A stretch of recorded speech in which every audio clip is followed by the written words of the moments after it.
Hello guys, hope you are all doing well and keeping safe in this corona season. So I'm Aditya Purani. As you might have watched me in some of the videos from Pratik in the Protect tutorial regarding CTFs and my personal interview.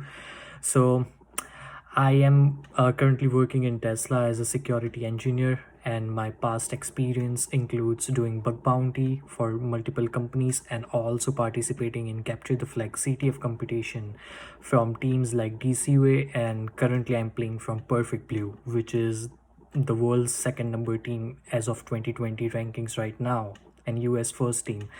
So I've been into the security field since a while, and I'm doing stuffs like exploitation, web application security, mobile application security, and blockchain security since a long time. So thank you all for tuning into this video. I'll first of all like to extend my thanks to my friend Pratik, who made this video communication possible and setting this up. And he's been my very good friend since years, since our college days, and we were hacking and doing stuff together since a long time.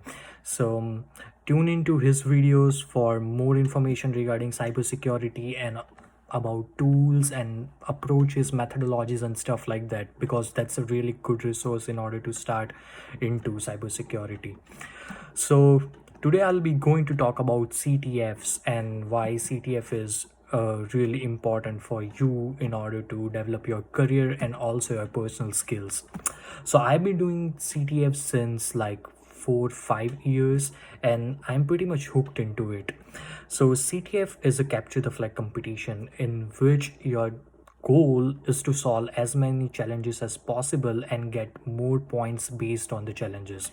So there are different difficulty levels of challenges. Some are easy, some are hard, and some are like super hard, and there are points associated to those particular challenges. So the easy one may have lesser points, but the harder one may have larger points.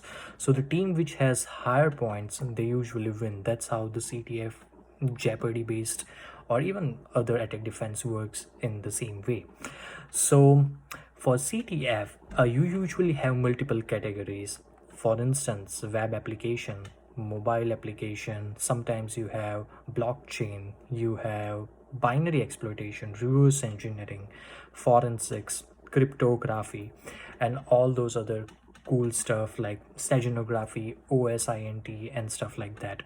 So based on your technical expertise and your area of interest, you pick up one of the category, you try to solve all the challenges, or even at the best case you attempt all the challenges, because it's a good thing.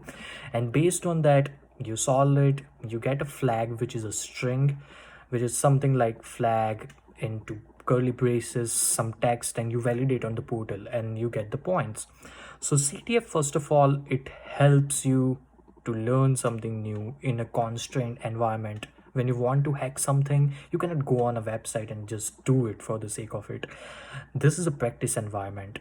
And another edge which CTF provides is it's a team building thing. So you play in your team, there are different players with different technical expertise, and you solve different stuff together.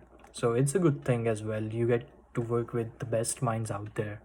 And the third thing which you would experience is your technical skills will get better, because CTF is something which is like more exploitation based, where you have to exploit in a creative manner. Like there are web application firewalls on web app challenges and stuff like that. So you tend to think outside the box. So that is something which will help you incrementally grow your skills, and that's quite beneficial, and I'll come to that point in a while. So CTF overall provides you good exposure into cybersecurity and exploitation in a really confined environment, which is a good thing, and that's why you should play CTF. Now a lot of people ask me that what's the relevance of playing CTF. It's just like a game, it's not even applicable to real life. Like, why should I even play and invest my time into it? So the first thing I would say is that for my personal experience, CTF has helped me personally in doing bug bounty stuff, because sometimes bug bounty is a vast field. It's like an ocean, and CTF is just a small subset of it, and a focus part. So Bug bounty, you can do good recon, but if you are not able to exploit something, or if you are not able to chain multiple bugs, you won't be able to get a larger impact. And for a good bounty, your goal is to get maximum impact out of it. So what you need to do is you need to learn the art of exploitation, and that sharpness is what CTF provides. So if I look into my experience, I was able to find non-trivial bugs. I was able to exploit unexploitable looking bugs, seemingly unexploitable, just because I played CTF. And those experiences, the bypasses and the tricks which you apply in the CTF, it's also applicable to real world, because those are the real world technologies, to be honest. If a CTF uses an unupdated tech, then people will solve it easily, and CTF won't get even enough points on CTF time. So that's quite simple strategy. So it's really helpful in real world. And also, if you are applying for interviews and stuff like that on different companies, then most of the interviews, they are practical based. So CTF exposure sometimes help. And if there are some challenges which they provide you to hack, or even like hack the box kind of stuff, if you are doing courses like OSCP and stuff like that, then pen testing CTFs also help you. So CTF has lots of benefits, and that is something which you should be knowing in order to get into it. And also you can start your own research. Like when I was doing CTFs and stuff, I came to know about blockchain in Seesaw CTF.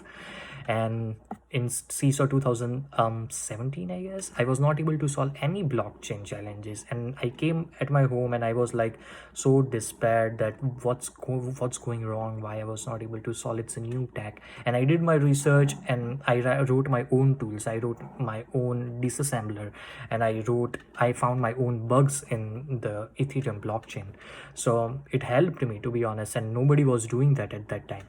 So CTF will probably redirect you into a different field where you would feel that this is your area of interest, so you will learn something new. So that's also a good thing out of it. So that's majorly about CTFs and what the benefits are from the CTFs. So now I'll just simply talk about an event which is coming, in which Pratik and his teams are hosting. So it starts on June 6th, and it's also on the CTF time as well. So it would be great if everyone who is watching this video, they go and they register on the event site, and it will be really helpful for you in order to enhance your skills and also to participate in a competitive environment, because competition is something which pushes your boundaries a bit further. So this is something which you can try, and this CTF is going to be easy to intermediate level, so even for beginners it should be good enough. So don't worry if you don't feel much confident in playing CTFs. I guess it has everything for everyone.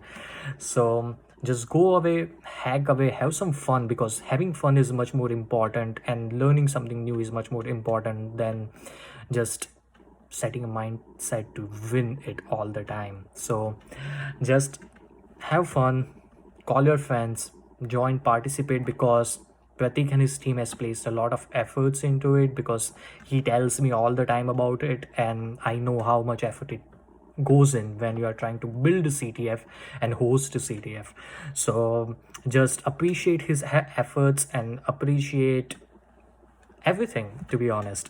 And it's quarantine going on, so it's the best time in order to start doing something new and something fun. So that's how you can go register on the site, and you can play the CTF. And last thing is resources. Like, let's say you are new, you want to start into it, you don't know how to begin with, what to learn from.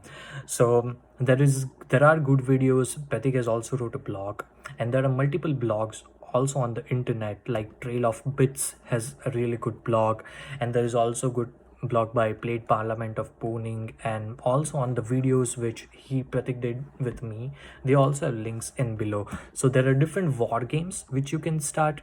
Even if you are in web, binary, or whatever, there are different war game challenges. Those are CTF which runs indefinitely. So you can try that, war games. Apart from that, what you can do is you can read blogs and articles and figure out different approaches, and you can read the write-ups. If you're not able to solve a challenge, read a write-up of any past CTF, or download the files and try to hack yourself. And there are other training sites like 365.seesaw.io and all those. So those are something which will be really helpful to you. And just try everything at first, see what your interests are. If you are beginner, see which category you feel much more confident with, and just try to push your boundary, because it's all about that, how good you are able to adapt yourself in different situation. And once you are at a competitive level of CTF, it gets a bit different, because it's a much more stress. You have to win, you have to focus on qualifications and stuff like that. So right now, just do it in a relaxed way, get all the resource, punch down, learn something new, and have some fun. So yeah, thank you all for joining and watching this video, and thanks to Pratik for giving me an opportunity to make a video for all of you guys, so you can get kick-started into CTFs and other good stuff. So yeah, thank you so much for joining, and stay safe during this quarantine, and peace out. Heck all the things.